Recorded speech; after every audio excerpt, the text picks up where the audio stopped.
Good morning, Colfax. I'm Trent Detmer here with Jessie Reynolds to bring you the very best of our campus before we say goodbye for spring break. That's right, Trent. After spring break, we only have 6 short weeks until summer vacation. Those last weeks are going to fly by, so make sure that you finish strong and get in all those late assignments. Today, our stories are all about food, sports, and biomedical engineering. Yeah, you heard that right. For now, let's head to the cafeteria and meet our amazing lunch ladies. The lunch ladies are a fun and interesting group of people. We got the opportunity to find out why they chose this line of work. I loved high school. I miss high school, and I love kids. So why not put it all together and do what I like to do? And I like to cook. So put it all together and add it all together, and that's why I'm here. Ms. Hernandez likes all the foods at Colfax, but is partial to one particular offering. I like the salad bar. We've been adding a lot of new stuff to the salad bar, and I like all the fresh vegetables and all the side salads that we do. So that and the meatball sub. Chili dog's good too. Yeah, well, we'll stop there. But yeah, I like all the food. What we do here is we get the food in and we take it and we create something really tasty, and that's kind of our focus for you guys. Ms. Hernandez has been kitchen manager for the last 6 years at Forest Hill and interim kitchen manager at Colfax since January. We at CTV had to know what school she liked better. I love both the schools very much. I love Forest Hill. I know all the kids one-on-one, and I actually plan on doing that here at Colfax, is getting to know the kids more, finding out what your needs are, what you want, what you'd like to see, what you don't like. We want your honesty. I like both schools just as much, and I'm going to leave it with that. Kitchen tables serve an essential role in human culture. Humans gather, share stories, connect, and eat to maintain good health at these tables.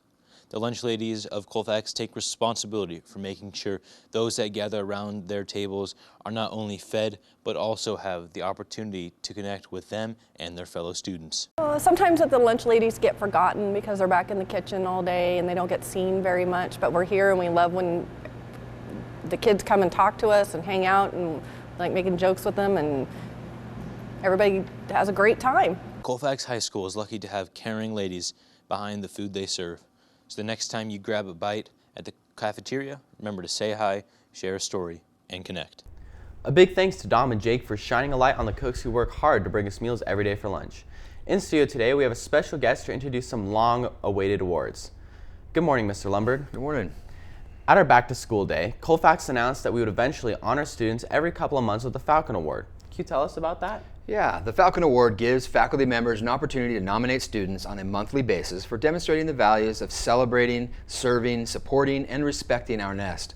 Every day, I see students living these values out, and this is a way that we can celebrate these small and sometimes large acts that make our school such an amazing place.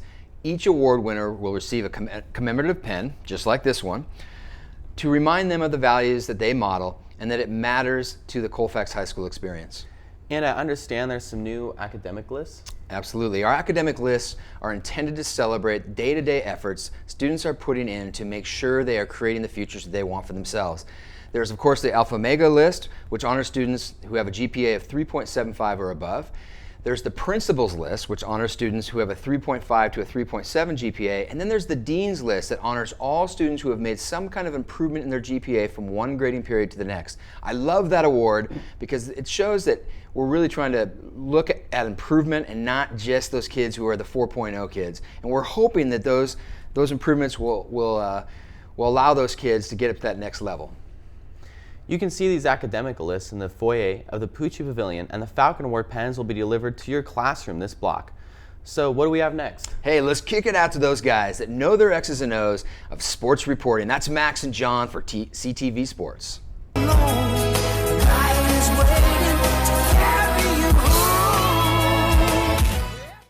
Hey there, Falcons. Welcome to another episode of CTV Sports. I'm here with John McCann on the baseball field. We are right in the throes of baseball season, Max. Yes, John, and it is very exciting. On Tuesday, our boys took on Plaster and managed to grab a win with the final score being 4-1. Dakota Redfern pitched the entire game and only let up 1 run. Their next games will be held at Sutter High School in a tournament over spring break. Now let's head over to the tennis courts and talk about our very successful tennis team. Now that we've set the mood, let's jump right into some tennis news. On Tuesday, our Falcons backhanded the Lincoln Zebras. That's right, Max, and boy was it exciting. Next time we see our tennis team go to battle will be on Tuesday after spring break. They will be taking on Placer at Placer. We're now here at the softball field to chat about our girls softball team. Last Monday, our girls took on Deloro, but could not quite get the win. Have no fear, softball fans. They play again today here at Colfax against Lincoln. Last Wednesday, they had their league opener, which officially started their softball season. I don't know about you, John, but I'm really excited about this season. As am I, Max. Now let's head over to our next location to talk about swim. Since we don't have a pool here at Colfax, we're going to talk about our swim team here at the largest body of water we have, this bucket. Our swim team's off to a great start this year, and at the moment, our boys are 2-1 and our girls are 0-3, but not for long. So far, the boys have a relay team consisting of Trent Detmer, Nolan Thomas, Clay Calvert, and Scott O'Shea going to sections. Now let's head on to the track for some very exciting track news. Oh, there, John. On Wednesday at last week's track meet, track athlete Nick Van Dorn came 0.5 of a second shy from breaking the 200 record. A massive accomplishment. Great job to Nick. And for the rest of the track meet, they finished the day with a win, as well against visiting school Bear River. Also, closing out Olympic week on Friday, the track team went to battle against 26 other schools in the Colfax Invitational. Our runners and throwers performed admirably. The next time we see the Falcons will be during the Invitational at Arcadia today. Good luck to our track team. And while we are on the topic of athletic achievement, Anna Castillo won state in Nordic ski team, something she and the rest of us here at Colfax will remember for a long time. Now let's go talk about some men's golf.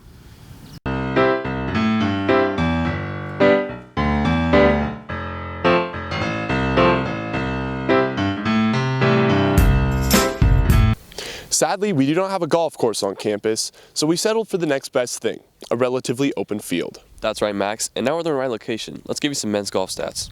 On Tuesday, our golfers teed off against Bear River. When all the clubs were put away and all the golf carts were parked, the Falcons emerged victorious. Their next match will be played again on Tuesday after spring break against Lincoln at Turkey Creek. Well, Falcons, that's all that we have for you this week. Next week, we'll continue with updates and maybe even something a little new. But don't get too sad, because after this, we're sending you guys to another awesome sports story. Until then, I'm Max Wolff. And I'm John McCann. And we'll see you next time, Colfax. The Colfax Invitational is a track and field event that has been occurring for 28 years. This is my 19th year coaching track. This year, Coach Bratton and myself are sharing the responsibilities of co-head coaches. Specifically, I work with the sprinters and hurdlers and relay teams. It's one of the longest running events that we've done at the high school. It's also the biggest sporting event that we host. There'll be 28 schools attending, over 2,000 athletes coming to our campus. As always, my hopes are just that they continue to improve each and every week. I'm looking for hard work throughout the week so that they can better their times or their distances every time they get a chance to compete. Many athletes hope to perform to their best ability, striving to get a personal record. Usually I compete in the 4x4 relay, 300-meter hurdles, 100-meter hurdles, and triple jump. I'd have to say my strongest event is the 300 hurdles. My PR I got last year, and it's a 47.99, and ranked to other athletes. I went undefeated in league last year, and I won PBL. We're here at the Colfax Invitational with Alyssa Barnes from El Camino High School, who just broke the 2-mile record by 22 seconds. This record has been held for 7 years. Alyssa, how do you feel? I feel good. I'm excited I broke the record. Is this your PR or have you done better? My PR is an 11:08, so I was a little bit off. What are your hopes for the rest of the season? I hope to PR in the 2-mile and maybe break 11. Well, congratulations on breaking the record. Pole vaulter Mason Pierce is a strong competitor in his field and is leaving his mark in pole vaulting.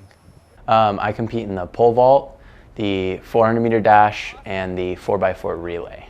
My strongest event is definitely the pole vault. My PR is 14.7, and I am 85th in the country and tied for 18th in the state of California. The Colfax Invitational proved to be a great place for track athletes and coaches to test themselves. Records were broken and limits were pushed, all in one great experience. Signing off for CTV, I'm reporter Tyler Gansberg with camera op and editor Daniel Bliss. Thank you, Tyler and Daniel, for the story on the Colfax Invitational. And thank you, Max and John, for this week's sports update. Now to Logan and William, who looked into the story of a young engineer on our own campus. I was inspired to start prosthetics because I've always been interested in medicine. And then after taking 6 courses of engineering, I decided to combine them into medicine and engineering and creating prosthetic limbs. This is Savannah Porter. She is a senior here at Colfax High School, and she's designing a new prosthetic limb. Oh yes, I work with people who were born with leg deformity or arm deformities, burn victims, all common, and anybody who's had an amputation for a reason. Seeing people in need does motivate me. It makes me want to change prosthetics, seeing them in discomfort. When the prosthetic is finished, it will use airbags to change shape throughout the day. This will make the user much more comfortable than with a modern prosthetic. It really is the stuff of the future. This is Jonathan Schwartz. I teach math and pre-engineering here at Colfax High School. Fantastic job. What we do in pre-engineering is we draw, design, build, and document projects. This is going to lead to things that are going to affect people's lives, that are going to make lives better. So it's great to be a part of it and just witness it. Savannah's future is looking bright. After high school, I'm hopefully going to go to UC San Diego, study biomedical engineering, get my bachelor's and master's degree, and then go back to school and get my doctorate. This is reporter Logan Grimes with camera op William Torres and Spencer Huckings, signing off. There, that's perfect.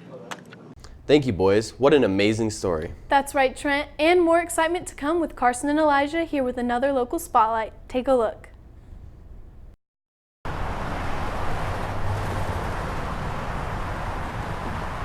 In Italy, pizza is a peasant food, not just some for the rich. So where did the idea of a $25 pizza come from? I'm here with my co-host Elijah Key on Auburn Street in Colfax, and we're going to be taking a look at the Pizzaiolo experience.